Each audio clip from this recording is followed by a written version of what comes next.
France made the FIFA World Cup final for the second straight edition of the tournament after knocking out the African dark horse Morocco. Now they have only one more opponent, Argentina, in their way to defending the title. As for Morocco, they have every reason to be proud of themselves after beating so many strong teams and injuries in the World Cup. Welcome back to CGTN Sports Talk. I am Lusail, and I'm glad to be joined by my colleague Josh here. Great to be back. So first, the first goal that France scored, I watched the replay, but how significant do you think that goal was? I thought that was major because it showed France's will to attack, and it showed that they have basically learned from the remainder of the teams that Morocco have faced, because basically they hit hard, they hit early, they didn't give Morocco time to establish their style of play, but it also showed that the way this France team works is you compare it to Spain, where they were just, Morocco would back up with the low block and Spain would pass and pass and pass and pass looking for an opening. You compare it to Portugal, where it was pass, pass, find an opening, shoot, start again. With this, it was basically an assault where everyone's intention was just to keep the ball alive. So it went from Griezmann over to Mbappe, over to Theo Hernandez, who was just sprinting up the back from his left back position. And a thing that was very noticeable as well is that this Morocco side, I think they'd set up incorrectly, because as soon as that ball reaches Mbappe's foot, he's surrounded by 6 players-ish. And instead of kind of forming this solid wall that they'd done before, it reminded me of South Korea when everyone just kind of ran towards Neymar and left Richarlison open for those goals. They completely circled Mbappe, who, like I say, kept the ball alive. Instead of going for the goal, he moved it along to where the players had all just been sucked away from. And they got to Theo Hernandez. And his goal was remarkable. And when you watch it on the replay, it's still so high up in the air that he has to jump and kick from higher than his shoulder. Yeah. And I don't know what Bono was doing, because instead of closing him down, I think he was expecting, I don't know, the ball not to have enough pace, or for it to be a case of Hernandez is knocking it back in for, say, Griezmann or someone. Instead, he got that fantastic finish on it. And then at 1-0 up, after only 5 minutes, well, that means Morocco can't really play the style they want to, where they want to sit back. But also, it established France as being allowed to play their style of play, which is to just give up the ball, let Morocco do what they want, knowing full well that Hernandez, Konate, Tchouaméni, that everyone in that middle, in that back line, that holding midfield, is going to intercept the ball and recycle it so Dembele, Griezmann, whoever can do something with it. And Morocco are very clearly not used to having that. They're used to, when they move the ball, they do it quickly because they're so used to being closed down. So what you ended up with in a lot of these cases is they'd set up with so many at the back and so much space to run into that the ball was ending up at guys like Hakim Ziyech or Boufal on the left, and they were just running into space with no one to support them, with friends suddenly surrounding them. And they had several okay-ish chances, but there is a reason why it looked like a lot of struggle when previously it looked pretty poetic. And then heading the other way, Giroud clipped the post. Dembele and Griezmann and Mbappe all linked up incredibly well. Later on, when Giroud was basically too tired and swapped out for Muani, I believe it was, and it was Thuram first, yeah. When Thuram came on, suddenly Mbappe moved into a more central area, perhaps to play him on, perhaps just to modify the formation. And by being more central, he was just causing trouble non-stop, which, when you already have Antoine Griezmann in that position, who isn't necessarily hunting for goals, but is willing to just move the ball, play people in, having 2 of those with Mbappe and Griezmann, it was simply too much for this already fairly weakened Moroccan side to cope with. And even though it was 2-0 rather than 3-4-5, which I suspect would have happened if Benzema was playing, still being 2-0, this was France in control from minute 1 to minute 90. That's true. Which of the two do you think performed better? Antoine Griezmann, who set up a lot of things, a lot of opportunities in the midfield, or Kylian Mbappe, who has been a huge distraction to Morocco's defenders the whole time? I think it was Griezmann throughout. For me, like we've said several times now, for me, he's the best player of the team, best player of the tournament. When, let's say if they win the final, I think he has like man of the tournament nailed on at this point. But when Mbappe floated into the centre towards the back half an hour and was no longer entirely a threat on the left, but now willing to play guys like Thuram in to be more of a threat rather than just a goal hanger, so to speak, that showed a lot of maturity, and it showed that he can cause trouble wherever he goes because he's so quick and has so much accuracy that even if he's not aiming for goal, and instead he's aiming to link up with Giroud, link up with Tchouaméni, whoever is there, that shows that he can be threatening whatever he's doing. Do you remember when Mbappe in the first half this year or before the World Cup, he had trouble with his teammates in PSG? One of the problems is that he didn't want to play number 9 center. He wanted to go in the left. And now in the French national team, he hasn't scored in the past 2 games, but the team won, and 2 very important wins. I totally agree with you when you say it showed a lot of maturity in him. And do you think he did that on purpose and he's willing to do so on his way along with the national team? I think so. Like, that's the thing with this team, particularly this year. There was so much drama going into it. And as far as I can tell, I haven't heard a single story or rumor about anyone falling out or anything happening at the French training camp. And you consider that France are the first team since Brazil in the 60s to win back-to-back. If they do it, they can end the Messi narrative if they do it.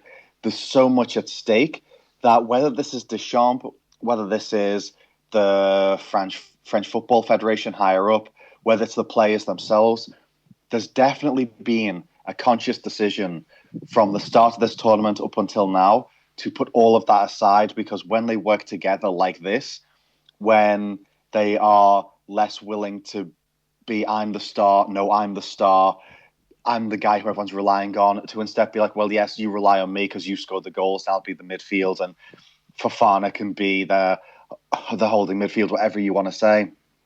It feels like everything has been put aside because they're on the verge of making history. Since you mentioned Fofana, France didn't really start Rabiot. Instead, they put Fofana there. I think maybe they want to count on him for his cutting ability, like a block, like a wall in the midfield together with Tchouaméni. Is that very important in this win? I think so. Because the whole thing, the whole way they were set up was just to keep the Moroccan side from moving out as freely as they have done previously. And that's partly Morocco's fault as well for setting up with so many at the back, but then getting injured so quickly because their bench simply doesn't have the depth. But the thing is, with Rabiot, is he got the penalty in the England game. He wasn't supposed to be in that position in the first place. This France side hasn't really been into making substitutions or rotating. They've been letting the guys play. I get the feeling that he has stood out as like a sore thumb, so to speak. He's been a guy who has given away fouls, given away penalties, made mistakes throughout.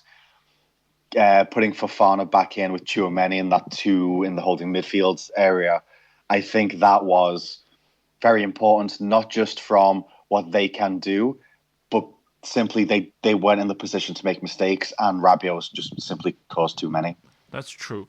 Before Muani's second goal, also after the first goal Theo scored in the first half, there was like 30 minutes or 40 minutes during which Morocco were on the attacking side and they kept threatening the goal of the front side. But from the second half, maybe it's Deschamps who decided that, okay, we can't just be in siege like this. We can't just afford to be attacked all the time. And then he decided to pull it a little bit further so Morocco would not be so invested in attacking. But before that happened, do you think Morocco actually had the chance to tie the score? I think so, because not only is the 1-0 lead not enough for a team like France against a team like Morocco, you could see that the way that Morocco were threatening, there were goals in it. It's just a case of, like I say, they had overloaded themselves at the back because they were so scared of the French front three just storming through. That left the players who have been so good so previously, like En-Nesyri, for example, basically completely on their own. They were so reliant on Ziyech and Hakimi out on the right that all their threats were coming from that one linear direction. And very quickly, France learned that they could just hunker down and prevent those guys from going through. And it led to these weird situations where you would end up with Unai, perhaps, or someone being through, realizing what was happening, then pass all the way across to Amrabat, perhaps. I forget who it was who was through, but it was 2 or 3 times where there was a scramble in the box, and instead of taking it on the first touch, they would pass it through almost as if to say, well, Ziyech and En-Nesyri have been our goal scorers in the past. We need them to do it again.